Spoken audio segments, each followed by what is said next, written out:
कैसे हैं आप लोग? आशा करते हैं बहुत अच्छे होंगे।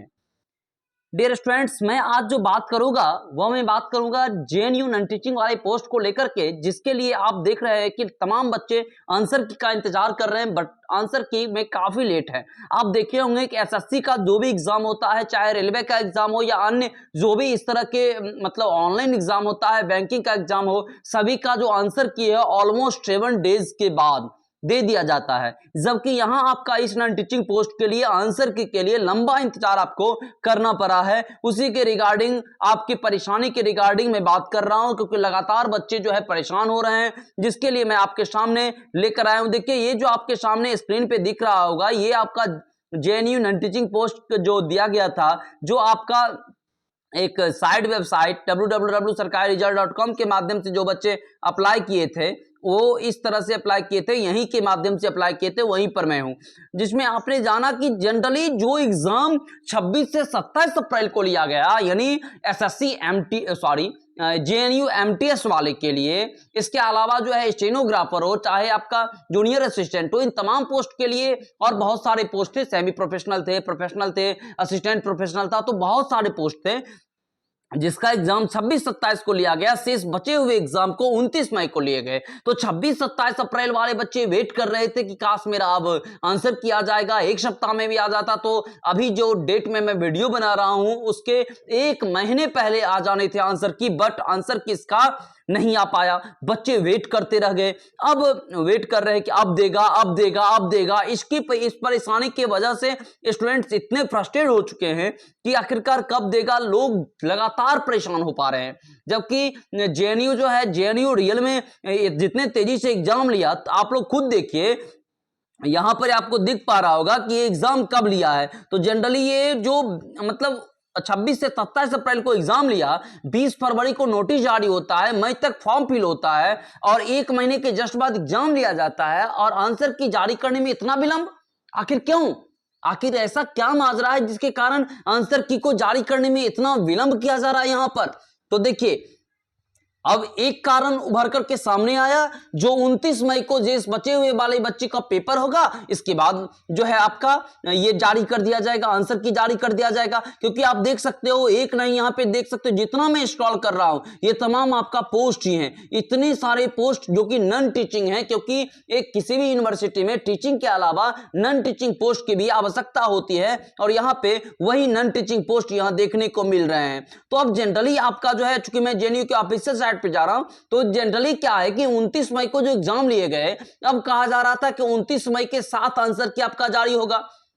29 मई को एग्जाम हुआ, वह मई जो आपका 31 का था, तो मान लीजिए आपका 30 हो गया, 31 हो गया, ठीक है। अब ये आपका 30 भी बीत गया, 31 का महीना था, उसके एग्जाम दिए हुए 2 दिन उधर हो गए, 3 दिन इधर, यानी ऑलमोस्ट 5 डेज आपका आज निकल चुका है। और 5 दिन निकलने के बाद अब इसका बच्चे इंतजार कर रहे हैं कि दोनों आंसर की एक साथ देगा। बिल्कुल, अब आपका दोनों आंसर की एक ही साथ दे रहा है।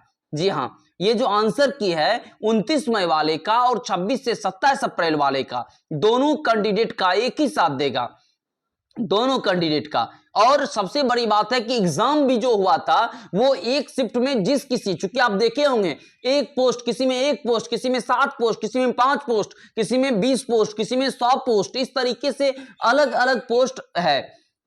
तो ऐसा मिसलेनियस एग्जाम जो लिया गया आपका, यह मिसलेनियस एग्जाम लिया गया।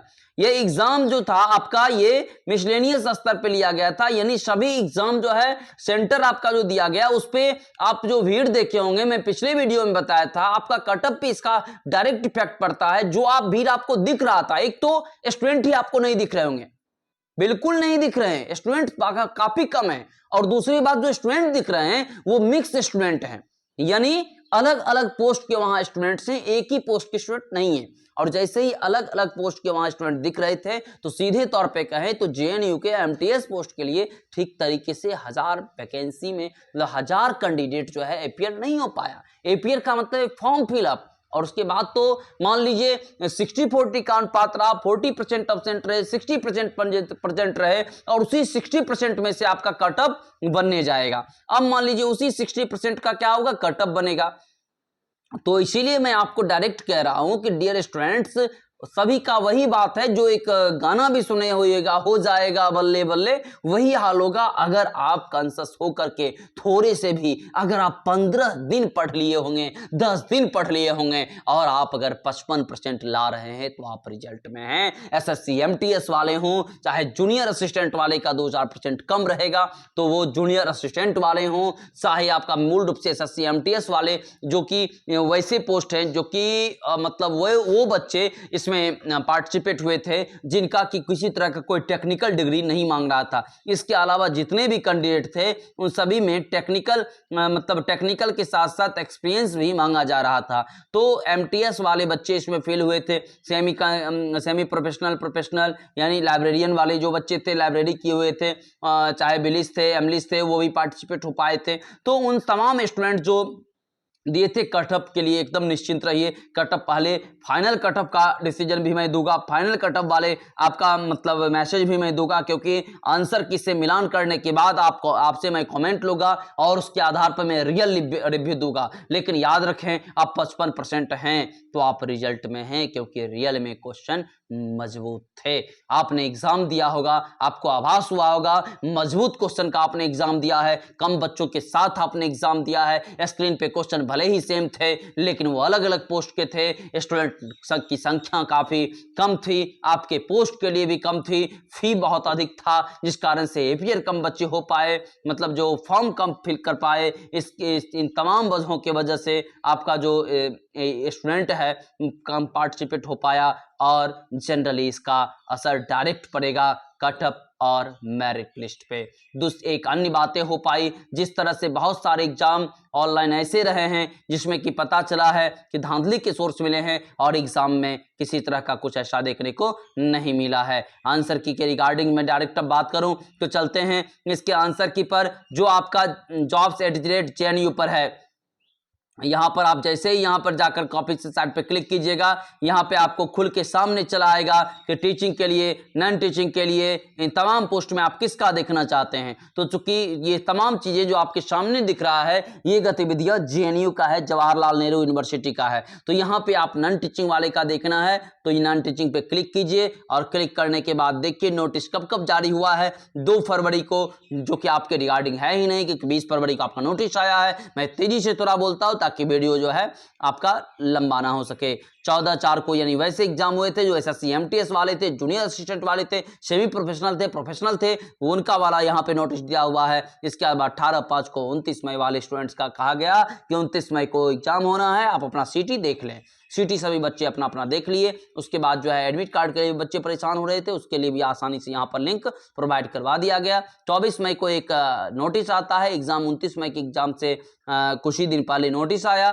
क्या आया कि एक पोस्ट था जिसका नाम था सीनियर टेक्नीशियन वाला पोस्ट था, उसी का असिस्टेंट का पोस्ट था जो कि कैंसिल कर दिया गया। इसकी आवश्यकता जेएनयू को नहीं थी, इसलिए जेएनयू ने इस पोस्ट को कैंसिल कर दिया गया। इसलिए यहाँ पर कैंसिल दे दिया है नोटिस के लिए। यहाँ प्रीवियस कोटा है, ये तमाम लिंक दिए हुए हैं।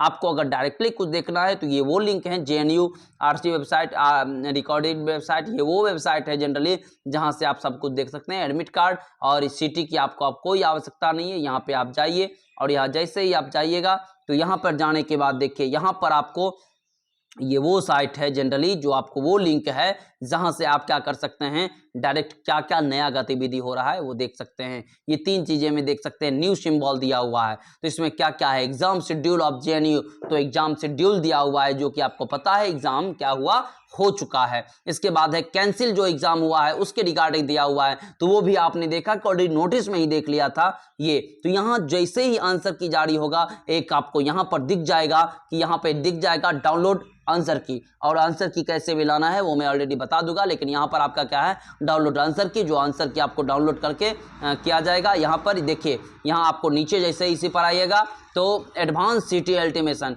यहाँ पे आपका सिटी अल्टीमेशन है कि आपका 29/5/2023 को जो आपका एग्जाम होना था उसके लिए जो है मतलब सिटी अल्टीमेशन किया गया था, उसी के लिए है। इसके अलावा जो इम्पोर्टेंट लिंक है अभी आंसर की का लिंक नहीं जारी हुआ, लेकिन आज चूंकि आंसर की लिंक कब जारी होगा तो मैं आपको बताया था इस पूरे सप्ताह 7 तारीख तक आप इंतजार कीजिए और 7 तारीख तक में आपका आंसर की दे देगा। एकदम निश्चिंत रहिए, 7 तारीख तक इसको देना ही देना है। 7 जून तक इसको देना ही देना है। अब रहा क्या, मुझे क्या देखना है, तो अब देखिए एक तो आंसर की यहां से देख सकते हैं, दूसरी बात की आंसर की आप चाहें तो यहां से भी देख सकते हैं। सरकारीरिजल्ट.com पर जाइए और यहां पर आपको जैसे ही जाइएगा क्लिक कीजिएगा, देखिए ऊपर में भी आंसर की का ये कॉलम दिया हुआ है, यहां से भी आंसर की जैसे ही यहां आंसर की क्लिक कीजिएगा, आंसर की पर क्लिक करने के जस्ट बाद ये एडवर्टाइज इसका है, मेरा किसी तरह का ये कोई एडवर्टाइज नहीं है बच्चे।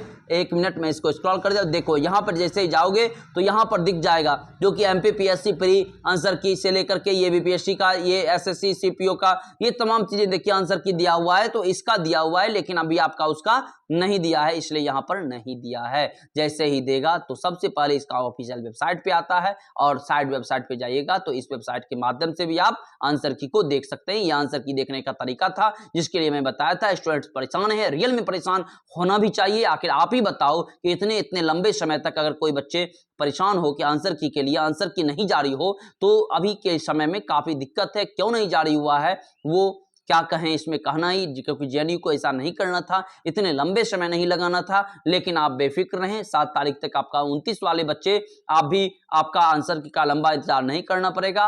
और 24 को जो दिए थे एग्जाम 27 के दौरान वो आप पिछले महीने में, उसके लिए भी घबराए नहीं, दोनों आपका साथ ही आंसर की आ जाएगा। ठीक है, अब मिलेंगे नेक्स्ट वीडियो में। इस वीडियो में इतना ही। अगर आप इस चैनल पे नए हैं तो चाहे तो सब्सक्राइब कर सकते हैं। मैं किसी तरह का कोई दबाव किसी को नहीं देता हूं, क्योंकि ऑथेंटिक और मतलब जो भी जानकारी, यहाँ कुछ बच्चे कहेंगे कि सर आंसर की तो दिया नहीं, फिर आप आंसर की के रिगार्डिंग क्यों बता रहे हैं। देखिए आंसर की का समस्त जानकारी मैं दे चुका हूं, कहां से देगा, कैसे देगा, और कटअप संबंधी जानकारी भी आपको इस वीडियो में मैं ऑलरेडी दे दिया हूं। अब क्या है कि जब तक देगा नहीं, आप कितना भी मुझसे पूछो, कितना भी आप सर्च कर लो, तो दे तो मैं तभी पाऊंगा ना जब रियल में आंसर की दे दे। क्योंकि मैं आंसर की जारी करना होता, मुझे जारी करना होता, तब तो मैं आपको जब कहते तब जारी करिए, मेरे हाथों में नहीं है। ये आपका जारी जेएनयू करेगा और जैसे ही जारी करेगा तभी आपको बता पाऊंगा ना। क्योंकि ये मतलब कुछ भी कैसे कह दो कि नहीं जारी कर दिया, ये पीडीएफ देख लो, पुराने पीडीएफ को मैं आपको नए पीडीएफ में कन्वर्ट करके बता दूं, ये तो बिल्कुल गलत है। क्योंकि जो ऑथेंटिक जानकारी है वही दूंगा, बस कि सिर्फ आपको अपडेट मैं दे रहा हूं। सिर्फ अपडेट इसलिए देना पड़ रहा है क्योंकि स्टूडेंट्स परेशान हैं, बार बार मैसेज छोड़ रहे हैं, बार बार कह रहे हैं कि आखिरकार क्यों मतलब और कब तक। तो उसी का निर्णय, उसी बात को लेकर के मैं इस वीडियो को बनाया था। आशा करता हूं आप इस बात को समझे होंगे। फिर मिलेंगे एक नेक्स्ट टॉपिक के साथ, एक नेक्स्ट वीडियो में, और भी नई वैकेंसी की जानकारी अपने इस चैनल के साथ। धन्यवाद इतने देर बने रहने के लिए।